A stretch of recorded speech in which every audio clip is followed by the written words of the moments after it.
Hello, it's November 16th, 2012. This is a World War III update. Unless you've been living under a rock, you know that the conflict is escalating in Palestine. Israel and and Hamas in Gaza are fighting. Israel is the Israeli Air Force (IF) is bombing in the Gaza Strip, and Tel Aviv has been hit with retaliatory strikes and all of this. Okay, so the conflict is escalating, and I want to just show how this is related to the development of World War III, or how it appears to be related to this. Let me go ahead and quickly show you something from my book, Approaching Armageddon. This was published in the spring 2011, as you probably know if you've been following my videos.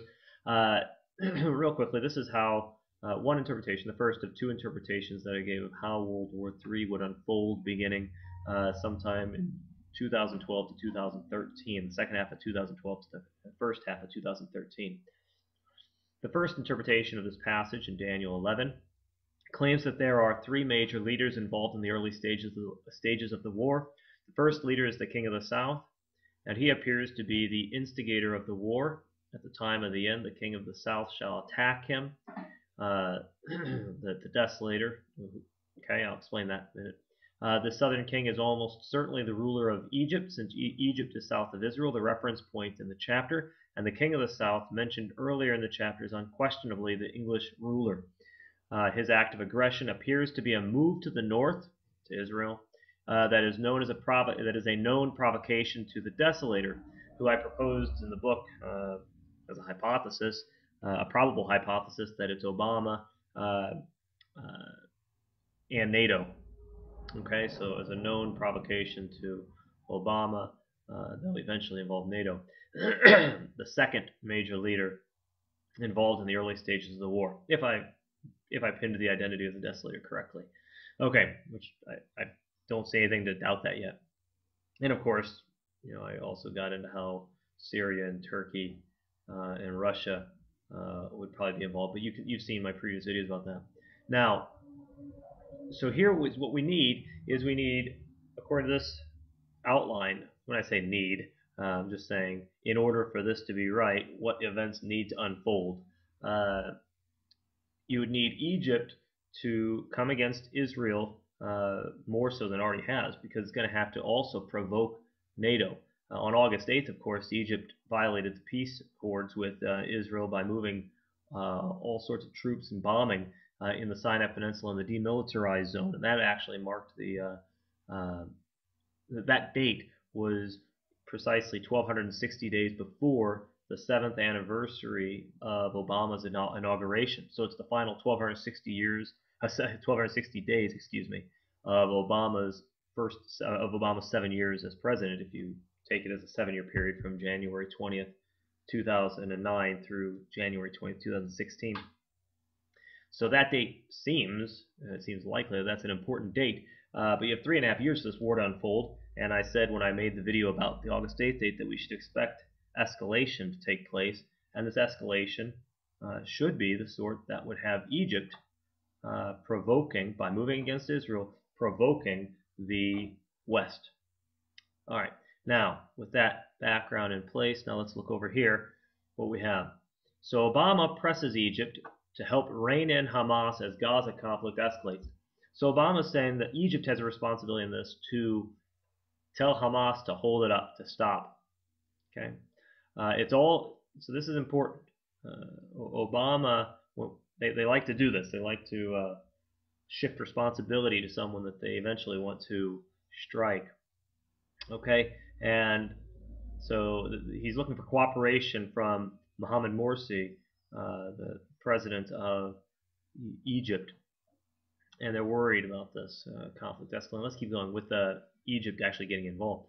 So Obama talks with Israel, Egypt on Gaza attacks, and that's related to this one, where he presses Egypt to help rein in Hamas. Israel is now taking steps pointing to a ground incursion into Gaza Strip.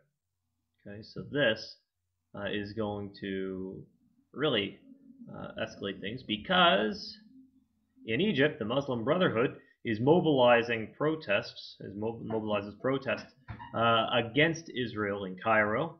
So popular opinion is very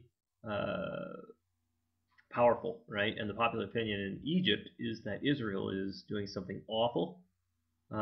Here's a quotation: "We're here today to say to Israel, go to hell." That's their quote. That's a quote from these guys protesting, right? And they're calling for the end of the peace accords. Don't recognize anything, So this is hurting Israel-Egypt relations. And you think, oh well, maybe Morsi is not going to go along with their opinions, and maybe he's going to cooperate with Obama. But instead, the government is doing the opposite. Egypt condemns Israel's airstrikes. This is before they have a ground incursion, which will probably happen soon. Egypt condemns Israel's airstrikes on Gaza as aggression against humanity. President Mohamed Morsi faces pressure to take tougher stand as Egyptian protest against continuing Israeli military operation. And just to add, if you've looked at what's been going on the last 6 or 8 months, it's difficult to miss that the Muslim Brotherhood and Morsi have actually been wanting these peace accords to come to a complete end for a long time. And it wasn't accidental when they moved their troops into the demilitarized zone in the Sinai Peninsula. So when they move up there into this area that they're not supposed to have troops near Israel's border, that isn't accidental. It isn't like they plan to be there just to stop terrorists or whatever they want to call them. They're there because almost certainly, probably, they're anticipating a conflict with Israel and want to be positioned for it. Okay. But so here, Egypt condemns Israel's airstrike. So you see, Egypt is not cooperating very much here. And this has been noted. U.S.-Egypt relations challenged by escalating Mideast violence. This is a Fox News story that didn't load right. Okay. So U.S.-Egypt relations are challenged by this. The Obama administration struggled Thursday to deal with the biggest flare-up in Israeli-Palestinian violence in years, unable to call on its old ally, former Egyptian President Hosni Mubarak, who they supported the ouster of, to negotiate an end to rocket attacks on the Jewish state. Instead, the administration relied on Egypt's untested Islamist president Mohamed Morsi, who, like the Gaza Strip's rulers Hamas, is a member of the Muslim Brotherhood. Aha! So now we're starting to put the pieces together. It's going to be very difficult to persuade Mohamed Morsi to rein in Hamas. Okay, so what we're looking at is a situation that makes the possible incursion of Egyptian troops into Israel actually not just up to the border in the zone where they're not really supposed to be according to treaties, but even across the actual border into Israel proper. That kind of incursion is more probable now than ever, given what's unfolding. And of course, Obama must deal. This is interesting. Obama must deal with Egypt and Iran. So now we have several major challenges that Obama is confronted with internationally and in the Middle East in particular. But not to go on too long about this, what we see here, in other words, if you go back to the book,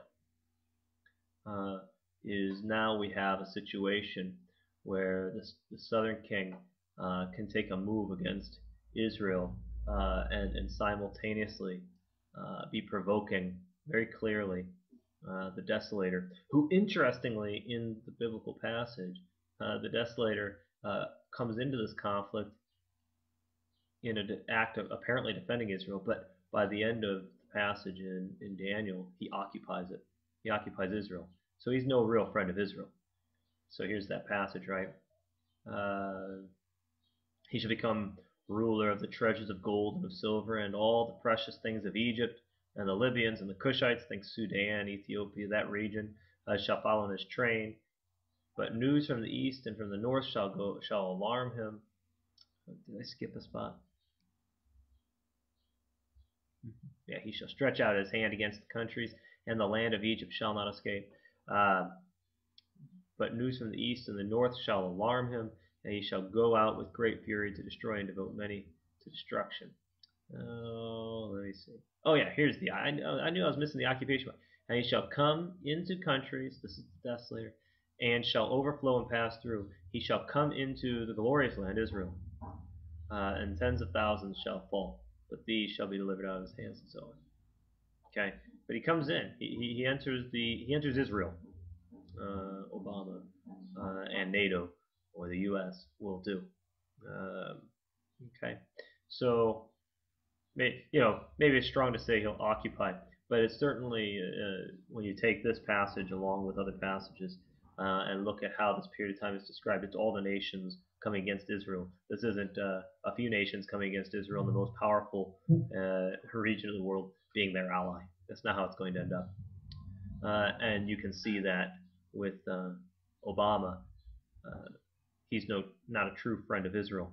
And that's not to say Israel's doing a number of great things, anyways. But he's not a true friend of Israel. All right, there you have it. Pray, turn to Christ, be ready for what's coming. Every day that passes, it looks more and more like we're getting near to the end of this 3.5 years. That this 3.5 years is actually the final 3.5 year period. And if it's not, then it's very soon. It's coming very, very, very quickly. And if that's right, then even if you're in the United States or Europe, I think you have a very good reason to be on guard and be prepared spiritually, because you won't be able to get through all of this time without serious suffering. And it may even be prudent and wise. This is a decision everybody has to make on their own. I can't say you ought to do this, but it might be prudent to relocate. Okay, I don't know if you want to be in that part of the world if you're able. All right, maybe I'll talk about the beast some other time and some of these other passages and the mark of the beast and all of that. But either way, all right, take care.